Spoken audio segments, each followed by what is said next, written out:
a production of the New Jersey Courts.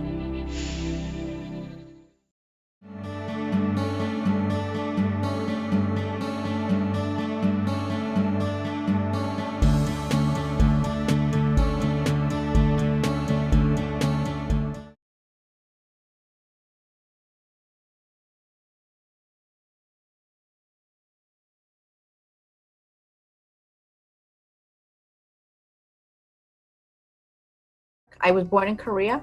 My father came to the United States as an immigrant doctor, and he started out his practice in Chicago. And my mother, my sister, and I remained in Korea until he finished up his residency. And when he was ready, he called for us, and we came to the United States, to the Bronx, New York, when I was 2 years old. So that was the first time I ever met my father, because my mother was pregnant with me by the time that he left. And I first met him when I was about a little over 2 years old. I grew up in a family of helpers. My father was a doctor, and my uncle was also a doctor. They were in helping professions. My aunt was a teacher, and my sister became a social worker as well as a teacher. So it was a natural progression for me to pick a profession in which I could use my intellect to help other people. And that's pretty much why I became a lawyer. The confidence in my ability to conduct a client interview or to conduct a deposition or even to handle a trial was not there at the outset. I feel like I had to prove myself at on every occasion to show that I could, in fact, do the work of maybe somebody else who didn't have my looks, my gender, or my experience. I hope I can serve as an example. I wasn't deterred in trying to become a judge because I had a very strong mentor. After I graduated from law school, I clerked for the Honorable William A. Dreyer in the appellate division. And he and I developed a very strong bond, and I looked to him as my mentor. I always look back at this picture as a time of great development for myself.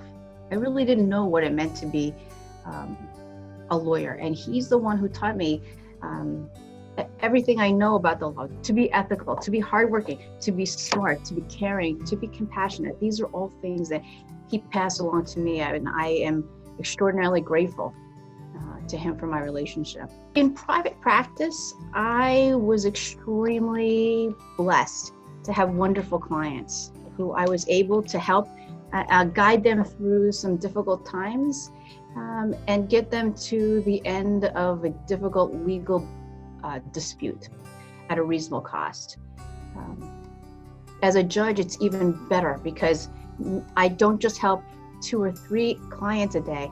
I can assist dozens of people every day, and that provides me with a great source of fulfillment, and I am truly blessed and honored to be able to be in this position to use the law to help improve people's lives.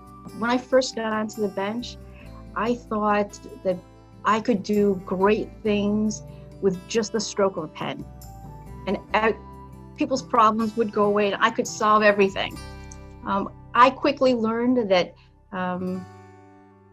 my authority is very limited. I just, literally, when I get onto the bench, this is the only implement that I have.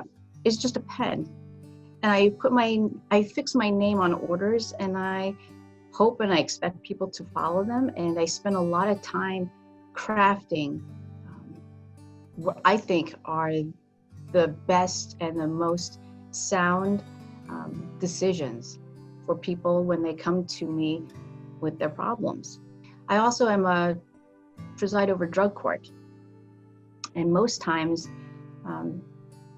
the drug court's docket can be very fulfilling, particularly when you see somebody when they first come into drug court with a lack of control, lack of ability to understand their addiction. And then when you get them through the different phases and to graduation, and you can see that they are a completely different person, it gives me an enormous amount of satisfaction to see that transformation. We need ethical lawyers to guide people on the economic consequences of the fallout from the COVID-19 pandemic, we need people who are ethical to draft wills and to guide people through life decisions, end of life directives. And we also need clever lawyers to assess risk and liability in the workplace environment. So if I could reach anybody who is thinking about a career in the law, I would tell them to do it, to join it. This is a noble profession, and this society, this world needs strong, compassionate, caring, ethical lawyers.